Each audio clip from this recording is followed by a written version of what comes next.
أسعار البنزين والديزل وصلت إلى مستويات قياسية في بريطانيا. التضخم في بريطانيا يسجل أعلى نسبة له منذ 41 عاما. في مظاهرات بالآلاف في شوارع لندن، وده يعني بسبب غلاء المعيشة في البلد.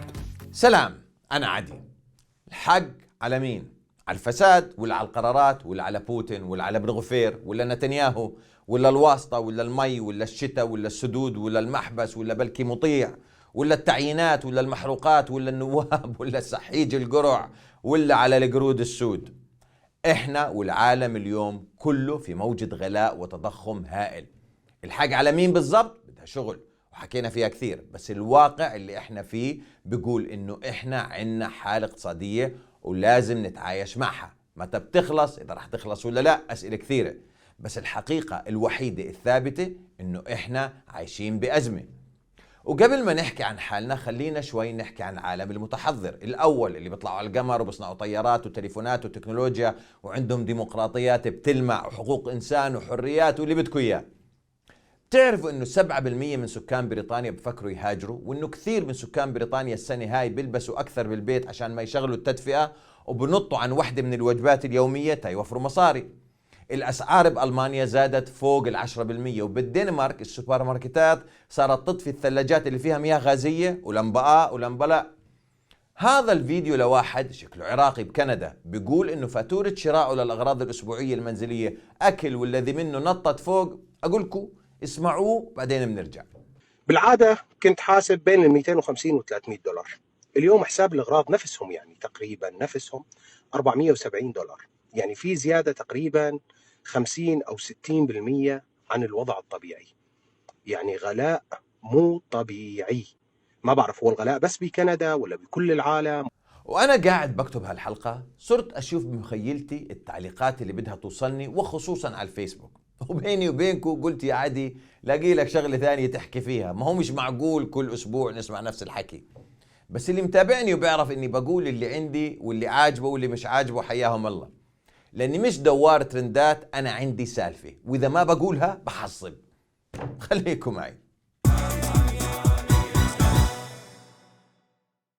المقدمة اللي قلتها مش عشان أقول كل اللي بيصير فينا صاير بالعالم كله فلا تطالبوا بحقوقكم، ولا بقولكم لا تحاربوا الفساد، ولا بقولكم افقدوا الأمل، ولا بقولكم احمدوا ربنا على الأمن والأمان وكل هذا. لا أبدا، مع أنه لازم نحمد ربنا على الأمن والأمان، بس اليوم سماح. اسم الحلقة أنا معيش حق أدخن، أو زي ما بنحب نقولها يا زلمة معيش حق دخان، أو معيش أحلق. هاي المصطلحات تعلمناها وإحنا صغار وإلها دلالات كثيرة. أولا الدخان كان ب70 قرش وبعديها ب90 قرش، والمهرب من تحت الدرج بليرة و10 قروش، والحلاقة مع خيط بليرتين. اليوم الدخان بليرتين وربع، والحلاقة بيعتمد وين بتروح. الزلمة متوقع منك أقل شيء 4 إذا مش 5. أي أنا وأنا أقرع فت على حلاق أخذ مني 5، هذا يوم وهذاك يوم صرت أحلق بالدار. الشاهد يا جماعة، احنا زعلانين من الحكومة على الأسعار، وزعلانين على عدم الزيادات، وزعلانين على الفساد، وحاسين انه فلوسنا بتبغدد فيها أكم من واحد. مش هيك؟ احنا ضحايا الفساد والمحسوبية. احنا بالأساس أغنياء وعندنا نفط بس إسرائيل منعتها تطلعه، وعندنا مي بتكفينا 500 سنة لقدام. ماشي، بس على أرض الواقع اليوم هسا بكرة شو اللي قاعدين بنساويه؟ شو خطتنا للتعايش مع هيك وضع؟ هذا شارع اللي بسموه الجوعانين بعد دوار الواحة وانت رايح الجامعة، هذا تقريبا كل يوم بالأسبوع وبالليل طبعا في بيجي فوق 50 مطعم، بدريش الرقم، شي شاورما وشي برجر وشي عصير وشي بيتزا وشي مشاوي، الناس فوق بعض. الشوارع للوحدة بالليل مليانة، والقهاوي مليانة، والكل بوكل وبشرب وبصرف. هذا بالمناسبة مش بس بعمان الغربية والشرقية وبعد والزرقاء وربد ومادبة. الناس برا لنصاص الليالي بتوكل وبتشرب وبتصرف صحة وعافية. بس شو قاعدين بتساووا؟ بعرف انكم صادقين لما تقولوا معناش. طيب لعد شو اللي قاعدين بتسووه؟ معكيش حق دخان مش قادر تبطل؟ مش قدها؟ بلاش خفف دخان يا أخي. معكيش تحط الولد بالمدرسة؟ غير المدرسة.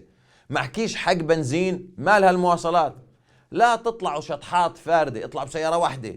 لا تطلع تسوق انت والشباب لانك زهقان كل يوم، سويها يومين بالاسبوع. التأقلم مع الوضع الاقتصادي هو مش هضم لحقوقك، ظلك طالب فيها بس اعرف كيف تطالب فيها، ولا قاعد بنسيك حقك بمصاري الفوسفات. لا، هذا الطبيعي انك تتأقلم اذا وضعك صعب. ما لازم نكون زي اللبنانيين عاشوا طول عمرهم عالدين لغاية اليوم ومش قادرين يشتروا اليوم كشل. كل قرش بتوفروه أولادكم أولى فيه إذا عندكم أولاد، وإذا عزابية المستقبل بده بلاوي، ترى المستقبل صاير بارد وجه وثقيل دم. اصرف ما بالجيب يأتيك ما بالغيب كانت تزبط لما كنا 3 مليون. المثل هذا بالذات قاعد من زمان. احنا وبعيد عن السياسة والفساد والمحسوبية والنواب والتسحيج والعمالة والخيانة وكل المسميات اللي بدكم إياها، عندنا عادات استهلاكية سيئة. كم مرة سمعنا عن اتفاق عشائر انها توقف المناسف بالعزيات؟ كثير. طب ليش؟ لأنها صارت هاي العادات مرات تكسر ظهر ناس شهرين لقدام إذا مش أكثر. ومرة كتبت تغريدة عن هذا الموضوع اجاني رد: يا أخي الناس بدها تنفس عن حالها، بدل ما تروح تحكي عن الفساد بدك الناس تظل قاعدة بدورها عشان انت والمنتفعين اللي زيك تظل البلد إلكوا لحالكوا؟ لا يا سيدي أبدا. بس إذا راتبك ما بكفيك لا تصرفوا على السقعات واشتغل على حالك وطورها بس، والباقي عندكوا.